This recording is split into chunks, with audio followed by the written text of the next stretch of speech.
Hi, my name is Steve and welcome to the Seaside Allotment channel, and you join me on the aftermath of a very, very windy night in the northwest of England, and we're going to do a quick tour of Debbie's plot. And so apologies for the wind, there's still a little bit of an aftermath of the wind here, so let's get on. This is how Debbie's plot's looking. Quick overview.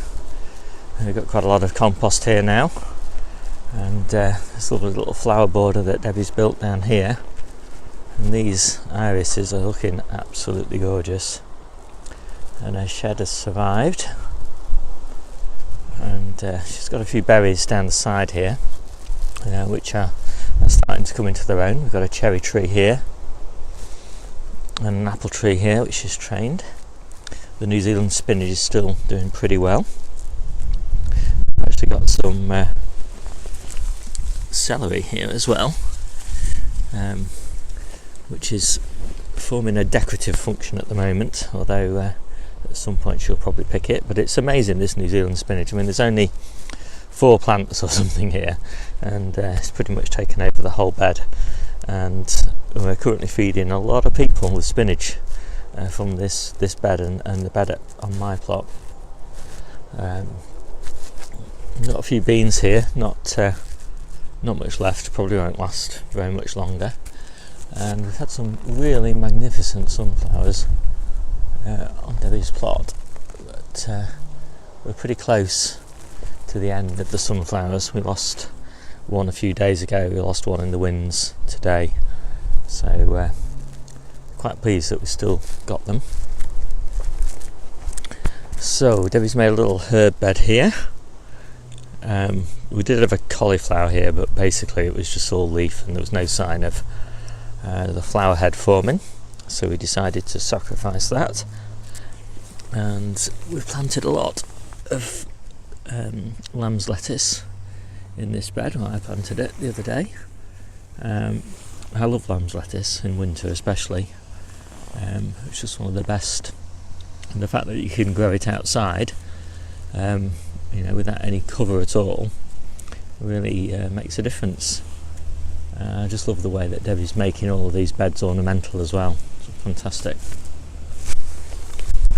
So then we've got our ochre, and as you can see, it's actually, last time I did a tour it was looking pretty feeble, but it's really come into its own in the last month. It's really growing very strongly.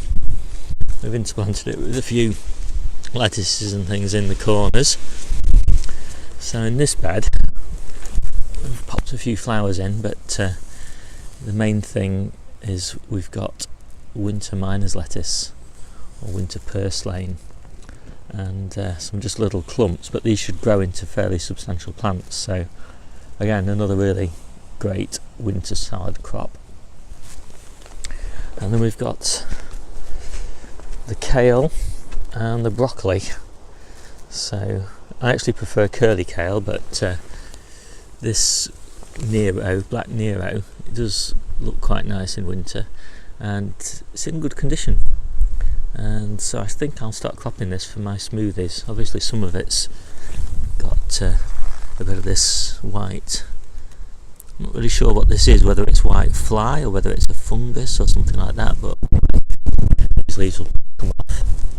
And we've got the broccoli, and it has kind of been knocked over a little bit, although somebody said broccoli does really well lying on the ground, so maybe that's how it'll end up. Very late we planted these beans, which are really for drying, and there's no idea whether we'll actually get any beans for drying in time, but we do have a few beans coming, so maybe we'll get a few, but we've got plenty on the other plots as well, so we'll not go short of beans for drying. So these are the blackcurrant bushes, and these were quite heavily pruned at the beginning of the year, and I've put on some decent growth since then, so next year we should get a really excellent crop of blackcurrant. wins. At least that's the hope. We've got a goji berry here, and it's doing okay. And we think this is a cooking apple here. It certainly has some nice apples, but quite a few of them ended up on the floor to the storm, but nothing by comparison with my plot. Yeah, so the pears, wow, these pears, it looks like every single one managed to stay on the tree, and 50-mile-an-hour winds, which obviously is nothing by comparison with what America is currently suffering, but yeah, I'm pretty pleased that they will survive. And we've been picking the blackberries from this bit of a blackberry bush that creeps over into Debbie's plot with permission. We've been cropping those, and we've got a really nice crop. And then we've got some more broccoli down here, and we have got some broad beans which we kind of planted speculatively to see whether we could actually get a crop this late in the year, and I think the conclusion probably is no. Starting to get a bit of rust on them. Maybe we'll get a few from these plants here, but yeah, probably a spring crop rather than a summer autumn crop. But as I often say, I do like to experiment. Some nice kale coming up here. Pretty pleased with that, and there's some more broccoli in this corner here. Doing pretty nicely.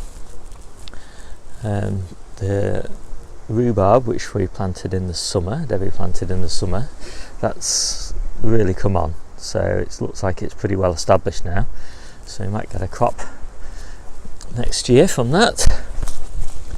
And Deb's has done a lot of work here on this little work area. She's got a nice little workbench here and a nice little collection of wood. She's put in these trellises, and she's put this matting down that her mum bought her, and it's really nice and decorative but very functional too. And we've got a little step and a gate onto the green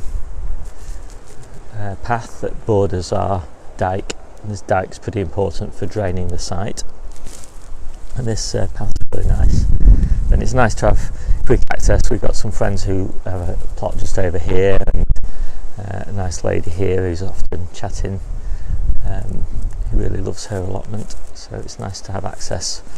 Just a little footpath over there that goes over the dike. Debbie's repaired shed has done really well. So I think that's the end of the tour on Debbie's plot. I shall just pop over to my plot now and give you a very quick update on what's happening there after the wind. The summary is everything survived pretty well. Some of these broccoli got knocked over a little bit, but not too bad. Most of my seedlings seem to have survived okay, which is good news. I closed up my polytunnels onto their vented setting, and so everything's growing quite happily in there. Pretty much no, you can see there really, there's no disturbance really of those French beans. They're just really happy in there, and the same with the sweet potatoes. They're doing just fine. Creeping out a little bit now from the edges, but it's pretty good. Now I did leave this coal frame open, and it's testament to the design that it did really well. There's no problems with it at all, and everything in there is just really enjoying the weather. So really nice to see. And I'm just making a new hotbed, so I'm just digging a hole here. Hotbed got sunk down by 6 inches, and then all the soil that I'm digging out ends up around the back here, so it's basically insulating the first foot of the hotbed. I shall have a quick look greenhouse. Again, everything seems to be surviving well. Just waiting for this weather to die down a little bit before I plant some of this stuff. And the spinach, look at this spinach. It's looking really great now. I'm really happy with the spinach. I'm taking those radishes out soon. And yeah, the spinach is doing fine. So I think we'll call it a day. Oh yeah, look at these windfall apples. It's just so many apples. And still a lot of apples on the tree to keep clearing up.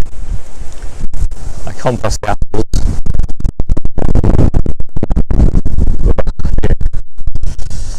This wind, pretty bad. Put these cloches on